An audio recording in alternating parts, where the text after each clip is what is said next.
Voz Andina Internacional presenta Observatorio Internacional. Un observatorio para examinar los desafíos actuales de la humanidad y las tendencias globales de discusión y soluciones. Observatorio Internacional. Marco Romero, su anfitrión, entrevista a académicos de la región y el mundo sobre temas estructurales y de coyuntura. Bienvenidos.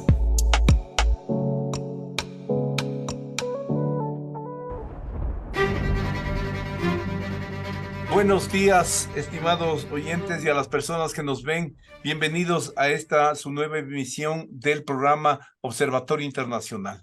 En esta oportunidad hemos tomado como tema el primer año del gobierno del presidente Petro en Colombia. En este programa vamos a contar con la valiosa y amable colaboración de la profesora Yamile León, quien nos va a dar algunos elementos para este que obviamente es un tema amplio y multidimensional, del cual no vamos a poder tomar todos los elementos, pero sí vamos a revisar algunos de ellos. Bienvenida, Yamile, una vez más a este programa. Le escuchamos. ¿Cuál sería los puntos que usted destacaría de este balance del primer año del gobierno de Petro? Pues buenos días, profesor Marco, buenos días a todos los que nos escuchen. Pues bueno, como siempre es un placer estar compartiendo este espacio con ustedes. Pues yo creo que es un balance un poco, no sé, agridulce, porque por un lado, digamos que se están haciendo cosas interesantes en varios temas, como el tema de la paz, que hay cosas importantes que deben mejorarse, cosas importantes, retos significativos. En materia económica, pues desde marzo hasta junio se viene presentando una caída de la inflación, viene bajando la inflación, que eso también es algo positivo, pero también, digamos, la gestión del presidente Petro se ha visto empañada por múltiples escándalos en torno escándalos de tipo personal, pero también que evidentemente afectan la gobernabilidad del país, como es el caso de los escándalos por entrada de dineros ilícitos a la campaña, que han sido denunciadas por su hijo, pero también aspectos relacionados con posibles problemas en su salud, que todavía eso es algo que está un poco en la nebulosa. Entonces, digamos que esos temas como que están amenazando la gobernabilidad, digamos que han hecho que el gobierno entre como en un desgaste muy rápido, muy pronto, ¿sí? Ha empezado a desgastarse y pues se corre el riesgo, ¿no? Que el gobierno empiece un poco lo que le pasó al gobierno Samper, que se gobierna es para defenderse y no gobernar con gestión, ¿no? Pero pues esperamos que esos impases se superen. Bien, perfecto. Muchas gracias por esta primera aproximación. Ahora, en términos de veamos los logros, los éxitos completos o relativos que haya tenido el régimen y luego sus debilidades. Ahora, el gobierno llega con generando una expectativa muy grande en América Ujú. Latina y en el mundo, porque es la primera vez que un gobierno explícitamente de izquierda llega al poder en más de 200 años en Colombia. Ujú. Entonces, comencemos con unas caracterizaciones más generales. O sea, el gobierno no es un gobierno revolucionario, es un gobierno reformista que Ujú. plantea un conjunto de políticas y de reformas de política pública que básicamente podrían caber dentro de un esquema neo-keynesiano, si decimos así, Ujú. que es neo-keynesiano y redistributivo. Ujú. Si vemos el caso colombiano, no aisladamente, sino dentro de la región y de otras experiencias en el mundo, Vemos que es un poco la suerte que han tenido Lula en Brasil, Ujú. Boric en Chile, etcétera. Entonces, la primera pregunta sería, ¿es que existe ante un escenario de múltiples crisis y de exacerbamiento de las polarizaciones económicas, sociales, ideológicas, entre comillas, una debilidad general de la democracia? ¿Cómo ve usted esa afirmación? Una debilidad general de la democracia, sí, En yo el creo mundo que y también en Colombia. sí. Sí, sí, el panorama en el mundo, pero por ejemplo el panorama latinoamericano es como un poco recordando un título de una de las revistas de comentario internacional de hace unos años, hay una turbulencia internacional un poco, porque sí, el panorama no solamente es de Colombia, donde evidentemente sí hay una debilidad de la democracia, y creo que esa debilidad viene por el lado de temas de corrupción. El país está enfrentando pues unos retos significativos a nivel de corrupción. La desconfianza en las instituciones ha aumentado, no es la misma confianza que se tenía en ciertas instituciones, y esto se debe en gran parte al tema de la corrupción, ¿no? Em, digamos, la fiscalía que siempre está cuestionada, digamos, como los embates tan fronteros que la fiscalía tiene en unos casos y en otros simplemente no actúa. Entonces, sí son el caso de Brecht, que en otros países sí ha tenido resultados las investigaciones, gente de alto perfil en la cárcel por el tema de Odebrecht, pero en Colombia eso no ha resultado en nada concreto. Hay muchas investigaciones, temas. De hecho, ahorita una de las ternadas para la fiscalía, una de las personas que está ternada para la fiscalía está siendo cuestionada justamente porque fue la fiscal del caso de Brecht y aparentemente no se mostraron los resultados esperados pese a que a ella se le habían dado, según lo informan no solo la prensa, sino diferentes estamentos, tenía mucha información para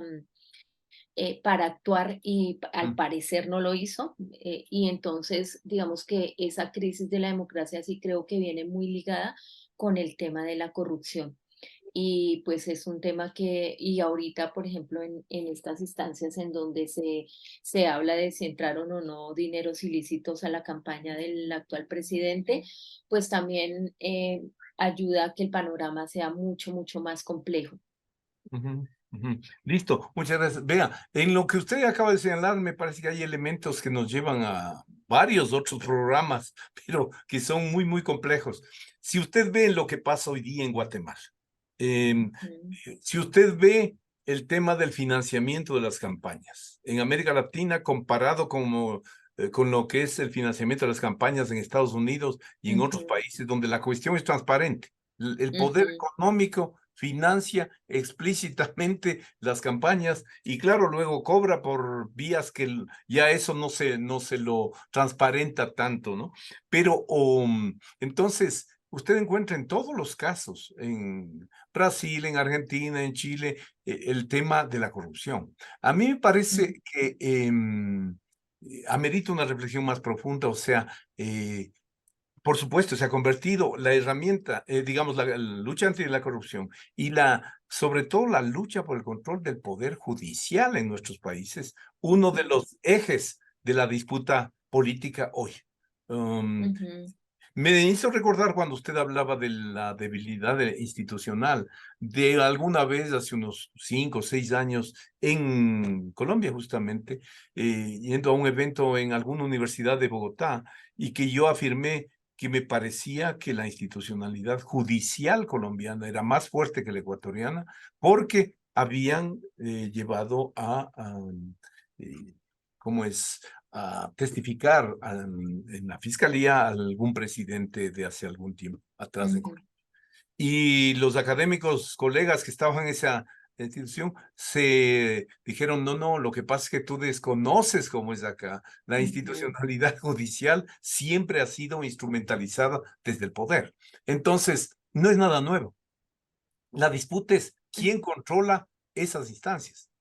Que son las que Claro. determinan si hay o no corrupción, de qué tipo. Entonces, lo que usted señala sobre el caso de Brecht me parece bien relevante. O sea, porque si vemos la forma en que ha sido tratado el involucramiento de presidentes y altos funcionarios de gobiernos en toda América Latina por el manejo corruptor de Odebrecht para obtener las obras, encontramos interesantes diferencias. Ese sería un segundo o un Mm. elemento que me parece crucial. Entonces, ¿en qué medida no, o ese debilitamiento que usted plantea, que usted resalta, ese desgaste rápido, también está asociado a este fin de las alianzas políticas que les llevaron al poder? Eh, por supuesto, es que digamos que son múltiples factores, o sea, hay una serie de factores que han hecho que haya una debilidad. Yo creo que ahorita voy con lo de las alianzas que lo llevaron al poder. Bueno, o empecemos más bien por ahí. Ha habido como un cambio muy frecuente de gabinete, ¿sí? Ya, ya. Él inició con un gabinete que justamente reflejaba esas alianzas que se hicieron para llegar a la presidencia. Sin embargo, digamos, lo que se lee es que ese gabinete que inició con él no dio respuesta a las expectativas que él traía frente a los cambios pues, que él quiere plantear y que son cambios muy concretos que tienen que ver con transición energética, con reindustrialización en el sector salud, con reindustrialización en temas de, pues, de defensa, agroindustrialización y soberanía alimentaria, con territorio y tejido empresarial, que son como las apuestas que hace desde el plan de desarrollo. Y justamente ese primer gabinete no dio como una respuesta a esas... a esos planteamientos estratégicos del gobierno. Y ahí es cuando viene un remesón del gabinete, justamente porque no respondía, pues porque ese gabinete respondía, o más bien no respondía a lo que él quería, pero ese gabinete obedeció a esas alianzas que usted dice. Entonces, poco a poco ese gabinete se fue reestructurando, fueron quedando como los más cercanos a Petro, al gobierno, y que fue en el caso de la ministra de Minas, pero que han ido saliendo por otros temas, ¿sí? Mm. Como tráfico de influencias o conflicto de intereses, etcétera. Entonces, eso sí ha reflejado, claro. eh, Han habido muchos cambios de ministros debido a eso, también que eso genera debilidad porque la apuesta que ha hecho no ha encontrado eco en ese gabinete que debería respaldarlo. Pero Ujú. también creo que, Perdón, señor. pero me parece que en lo que usted ha señalado hay elementos muy importantes que vale la pena destacar y desmenuzar más. O sea, Ujú, todos esos elementos que usted dijo, y sin mencionar, usted no lo hizo a la reforma tributaria, que era una de las ujú. bases iniciales. En energía, industrialización o reindustrialización, agricultura y seguridad alimentaria, en todos esos campos no se está haciendo una reforma agraria profunda, no se está haciendo una, pero se está afectando intereses poderosos, acostumbrados a manejar el poder, digámoslo, desde fines de la Segunda Guerra Mundial para acá. Entonces, Ujú. la fragilidad de las alianzas que constatamos no muestra precisamente el poder de esos sectores que quieren Ujú. mantener el statu quo y quieren bloquear cualquier posibilidad de modificación de las reglas de juego. Quizás Claro, claro, claro. yo le pediría que analice el caso de la reforma tributaria como ejemplificador de eso, porque es la más conocida, o cualquiera de los campos que usted mencionó, o sea, cómo fue el bloqueo, cómo se generó el bloqueo. Claro, porque digamos que de hecho la apuesta que ha presentado el presidente está encaminada a tocar ciertos intereses que son, digamos, que siempre han prevalecido en nuestra historia política, que son, digamos, intereses de una clase, pues que toca decirle, una clase de élite que normalmente ha estado en el poder. Este es el primer gobierno de izquierda Ujú. y digamos que la reforma tributaria, que fue una reforma tributaria que tuvo muchos críticos, estaba encaminada a golpear la evasión fiscal, ¿cierto? ¿Y quiénes son los principales evasores fiscales? Pues los grandes conglomerados, ¿cierto? Entonces, digamos que esa reforma tributaria estuvo encaminada a un poco a consolidar esta idea que el que más tiene, más pague. ¿Sí? Ujú. Y eso evidentemente pues toca a sectores poderosos del país que empiezan a hacer alianzas y empiezan a mostrar, en el inicio se mostró el gobierno del presidente Petro como un gobierno que iba encaminado a hacer otra Venezuela y esa era la amenaza, si vamos hacia hacer otra Venezuela y en ese sentido ser otra Venezuela nos ponía a que un gobierno se iba a perpetrar en el poder y todas las reformas se leían desde esa presunta posibilidad de que el gobierno se quedara en digamos, por más de los 4 años que se elige. Entonces, digamos que sí, esa reforma tributaria, digamos que fue derechito bajo la lógica de que los ricos son los que pagan más, es una reforma progresiva, evidentemente, y es una reforma que, aunque estaba pensada para recaudar más, pues piensa recaudarse en este año, en este primer año, 17.5 billones en este primer año, es decir, 1.1 del PIB, y posteriormente seguirá recaudando 1.3 del PIB. Sí, desde el 2023 hasta el 2033. Entonces, evidentemente que eso va a afectar intereses, que va a tocar, digamos, el status quo. ¿Sí? De hecho, también usted hablaba de reforma agraria, de hecho, en el tema de la reforma agraria, pues algo que llamó poderosamente la atención, que fue criticado, que incluso fue criticado tanto para el gobierno como para quien firmó el acuerdo, un acuerdo entre Fedegan, la Federación de Ganaderos, y el gobierno colombiano, que la Federación de Ganaderos, históricamente se ha considerado como un sector privilegiado, vinculado muchas veces, presuntamente vinculado con el paramilitarismo, etcétera, etcétera. Pero para la entrega de tierras se firmó un acuerdo con Fedegan. Fedegan, el presidente es uno de es de hecho, es esposo de una de las mayores opositoras del gobierno de Petro. Ujú. Entonces ha habido toda una controversia, pero ese, por ejemplo, ha sido un logro porque se firmó para tomar tierras, comprar tierras y entregárselas a víctimas, a personas que fueron desplazadas, pero también a comunidades étnicas, ¿no? Entonces, digamos que eso también es importante y todas esas pequeñas cositas desde diferentes puntos o desde diferentes sectores van generando se van constituyendo en una amenaza para el poder que siempre ha estado en el país. Sí, a Ujú. nivel económico con la reforma, a nivel agrario con este primer paso de comprar estas tierras y de pensar en dárselas pues a las víctimas Ujú. y a las personas de las Ujú. comunidades étnicas. Pero, por ejemplo, ahondando un poco más en ese tema, en esa compra de tierras, ¿se incluyen tierras apropiadas por desalojo o por expulsión de los campesinos? Porque entonces ahí es el negocio redondo, pues. Entonces, por supuesto que el Fedegan, los ganaderos, los que han sido muy cercanos al uribismo, por Ujú. supuesto, hacen el negocio de las tierras. Entonces, lo que quiero destacar es el poco, o sea, el limitado carácter redistributivo de esa, digamos, una redistribución a costa de la población colombiana, que es la que paga los impuestos. Digamos, con lo de comprar las tierras de Fedegan. Sí. Porque también hay un proceso que se ha venido dando y es con las tierras, y es que muchas tierras fueron compradas a campesinos o fueron vendidas por campesinos obligados y Ujú. compradas a bajo precio, pero pues la idea que tiene el gobierno es sí recuperar, el gobierno va a comprar estas tierras, pero la idea es recuperarlas también para los campesinos y víctimas.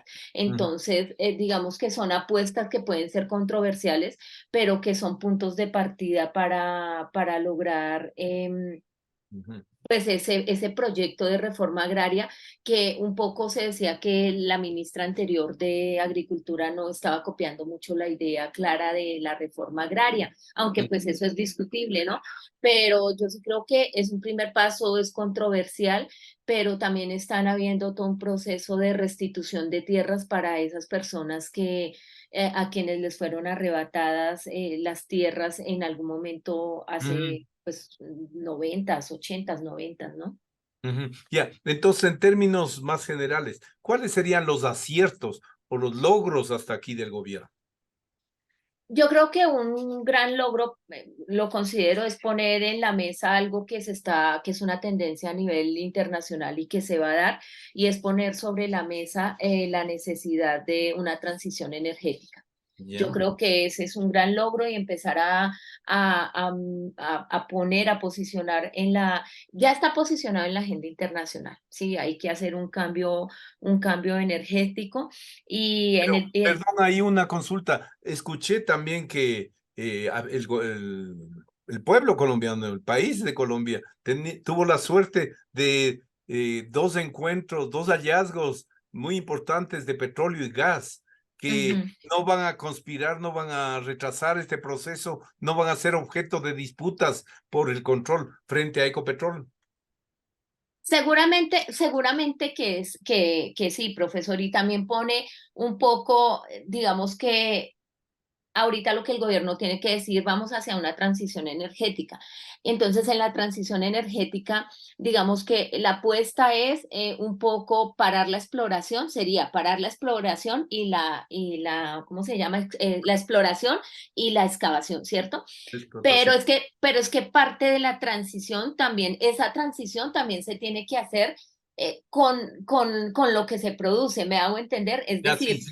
Es decir, no podemos, tiene que ser gradual, tiene que ser gradual, seguramente con, digamos que el tema de estos hallazgos nuevos en cuanto a petróleo y gas, seguramente que van a haber muchos temas como siempre se han presentado, desplazamiento de tierras, conflictos por el control, sí, eso es inminente, pero también es inminente que digamos que esos son los últimos, no quiero ser tan contundente, pero sí serían como... digamos, en un panorama de largo plazo serían como los últimos, digamos, estertores del petróleo, de la economía basada en el petróleo, porque es una tendencia que se está dando y se estima que, digamos, que la demanda por petróleo hoy está en 2.4 millones de barriles diarios y que para el 2028 será 0.4 millones de barriles diarios. Eso plantea una reducción significativa del petróleo. Entonces, digamos que esa economía que nosotros tenemos y que básicamente se ha sustentado mucho en el petróleo, tiene que dar ese cambio. Entonces, volviendo a lo del acierto, creo que el gran acierto ha sido posicionar eso, porque es que si se siguen hallando pozos, si se siguen, entonces ahorita la decisión que no se ha hecho mucho, que está ahí un poco estancada, es si se va a seguir explorando, ¿cierto? Ya. Esa es una de las decisiones, pero me parece que ponerlo en la agenda del país es importante porque es una tendencia que se está dando a nivel internacional. Otra Ujú. de los logros para mí es el tema de la paz total con todos y los desaciertos que han habido con todo y lo que, digamos, los inconvenientes que eso ha tenido, y es que la paz total, digamos, el cese al fuego que él planteó inicialmente con el ELN y con otros, digamos, al inicio se planteó un cese al fuego con 5 grupos, que fue un poco complejo porque Ujú. esos grupos también incluían bandas criminales, Cartel del Golfo, autodefensas de la Sierra Nevada de Santa Marta, pero creo que empezar a retomar el tema de las conversaciones con el ELN que venían del gobierno Santos, que se habían parado, y retomarlas, también eso fue un acierto, y apuntar hacia el cese con el ELN. Ya hay un cronograma para estas negociaciones donde se considera la participación de la sociedad civil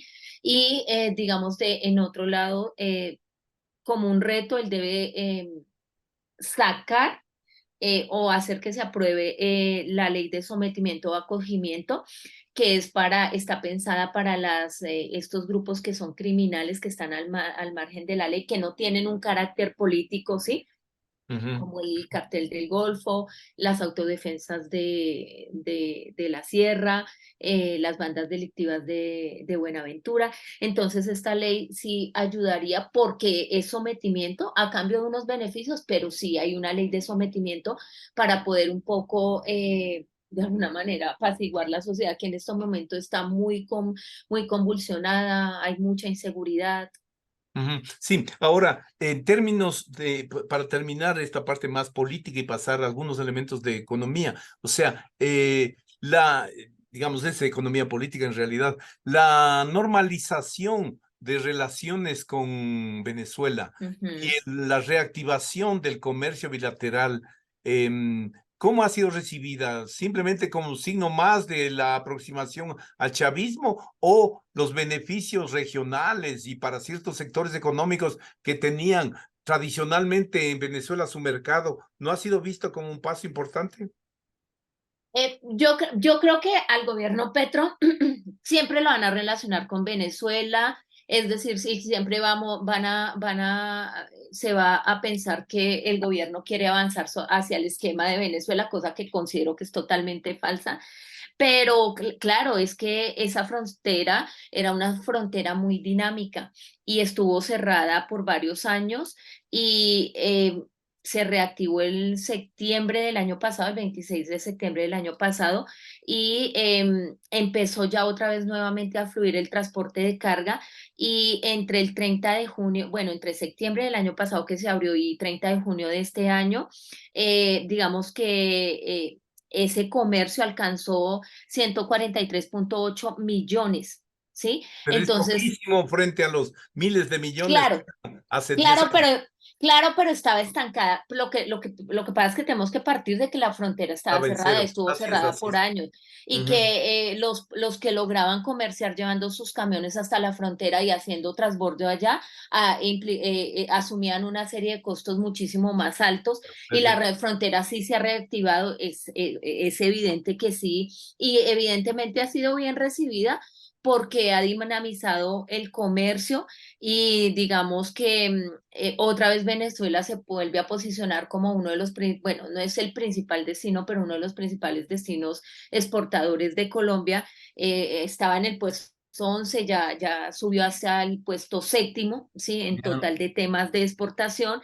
Entonces sí, y poco a poco se ha ido reactivando porque no era una cosa de solamente quitar dejar pasar los camiones, ¿no? Tenía que Ajá. ver unas gestiones que el ministro de Comercio sí ha sido como muy dinámico en ese tema.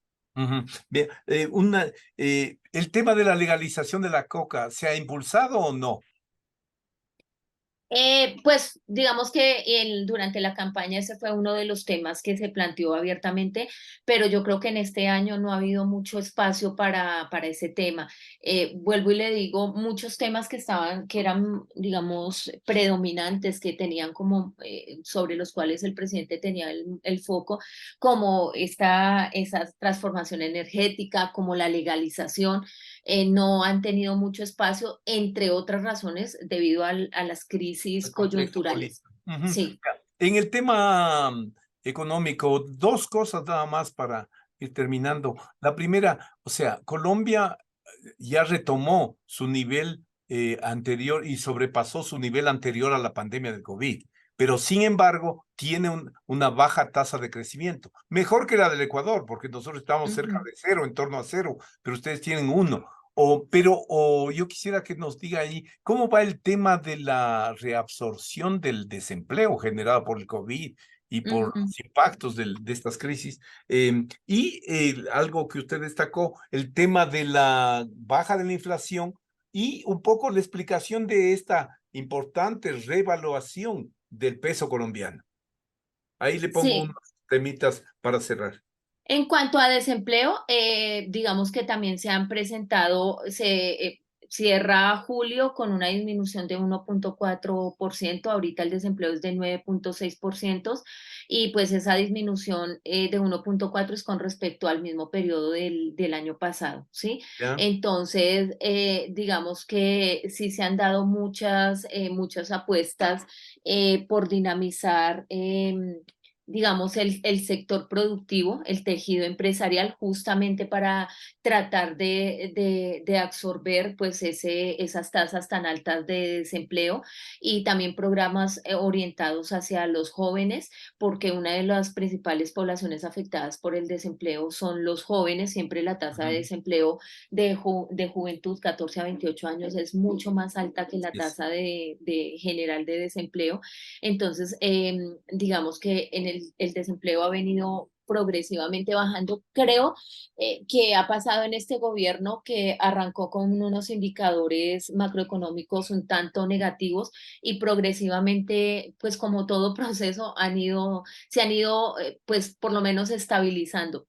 Por Ujú. ejemplo, en el tema de inflación, no se va a cumplir la meta del Banco Central, que es de 2 a 4%, no se va a cumplir, pero desde marzo la inflación viene cediendo. Ahorita está en 11.78, pero en marzo estaba en 13.34. Ujú. Entonces ha venido disminuyendo, y eso ha sido efecto también se explica un poco por la baja en los alimentos. Han presentado una baja. Ahorita estábamos temiendo que viene bajando desde marzo la inflación.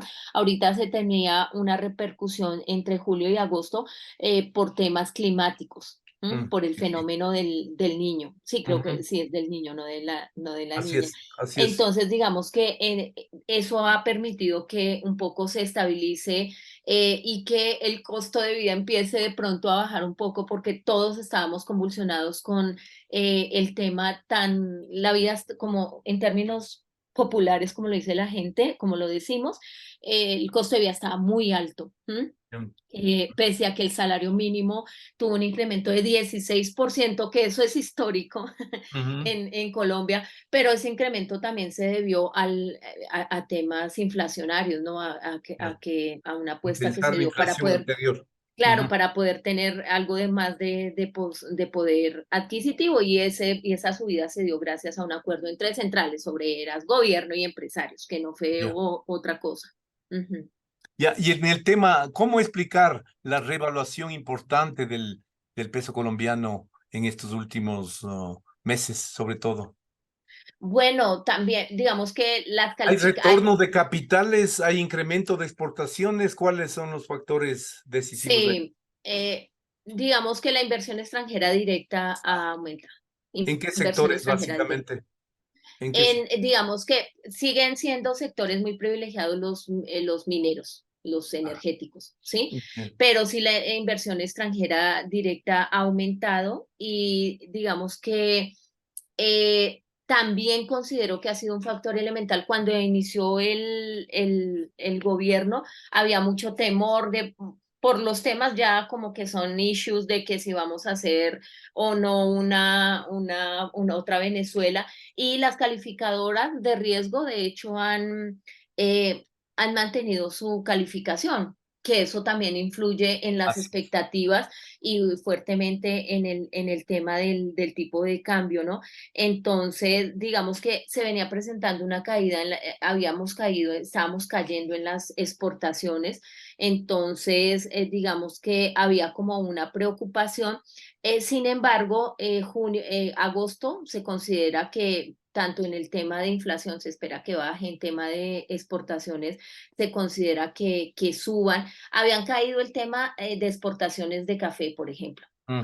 Esas exportaciones habían caído, digamos más o menos que en términos generales habían caído un 27.5%. En junio las exportaciones con relación al año inmediatamente anterior a Ya. 2022, pero digamos que otro tipo de exportaciones no convencionales también habían aumentado. Mm. Entonces, digamos que creo que tiene que ver con la revaluación, con el tema también de la expectativa de que el gobierno no va a caer en esas circunstancias tan poco provisorias, bueno, en temas económicos, porque ahorita está el tema es político como muy candente acá, ¿no? Ujú. Ahora, entonces, para cerrar, una última pregunta. ¿Usted visualiza que este segundo año que ya está en curso va a ser menos conflictivo y quizás más de consolidación de resultados? ¿O cómo lo ve? Así a grandes rasgos nomás.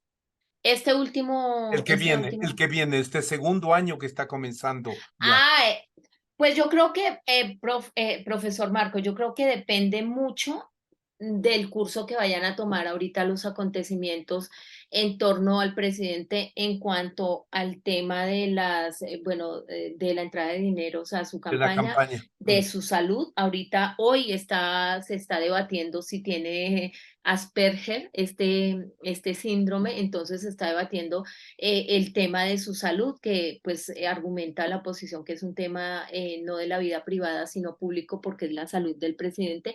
Entonces yo creo que estos 3 meses que quedan de este año van a ser decisivos para ver si él logra, digamos, un poco equilibrar esos temas que están haciendo un poco complicada la gobernabilidad, Ujú.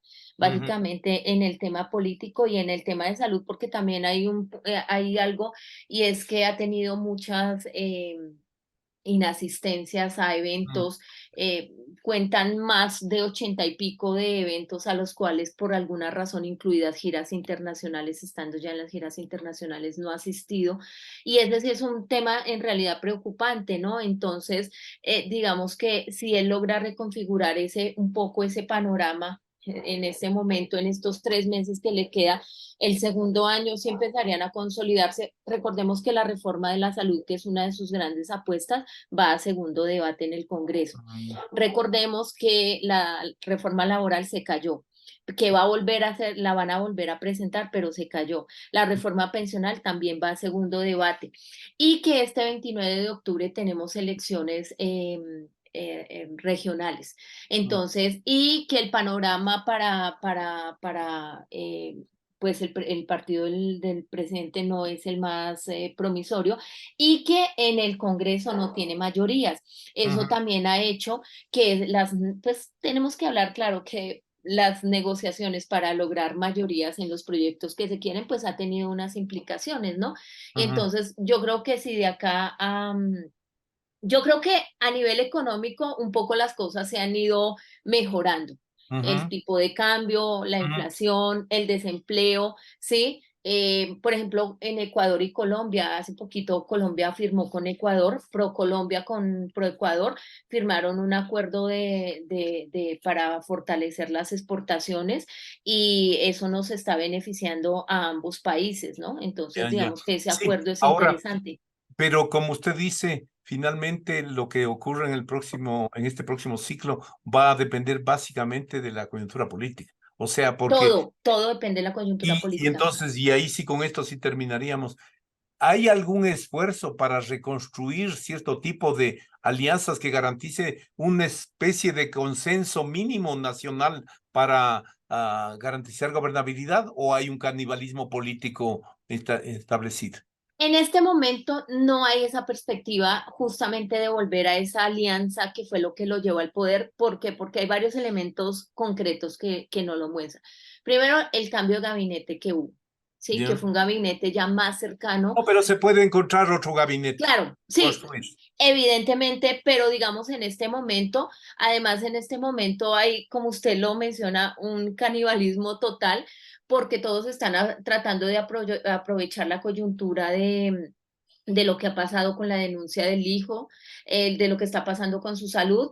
Y en la fiscalía, digamos que ese tema de que la fiscalía haga cogestión, que haya corrupción y que seamos uno de los países más impunes de América Latina, pues eso sí le marca como un derrotero claro. Yo no veo como tan claro el panorama de que ahorita hayan alianzas.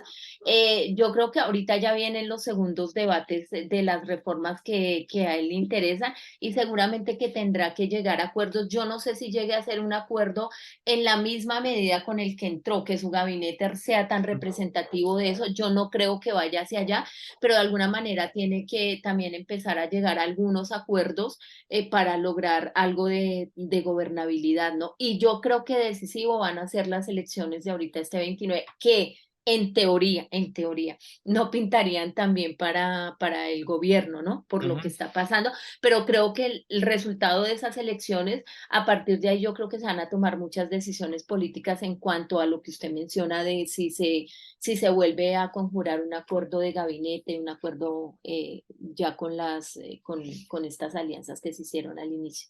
Ujú. Muchísimas gracias, querida Yamil, por esta comparecencia, darnos estos elementos que nos van a servir. También cabe mencionar que las elecciones de noviembre en Estados Unidos van a ser Mm, también decisivas porque exacto. Biden, constructor del Plan Colombia, con nexos claros, o yo creo que ha hecho esfuerzos importantes, no sé qué tan percibidos por los académicos colombianos para no perder a su aliado más privilegiado de la región. Pero bueno, será para un tema de una próxima oportunidad este tema de las políticas exterior colombiana.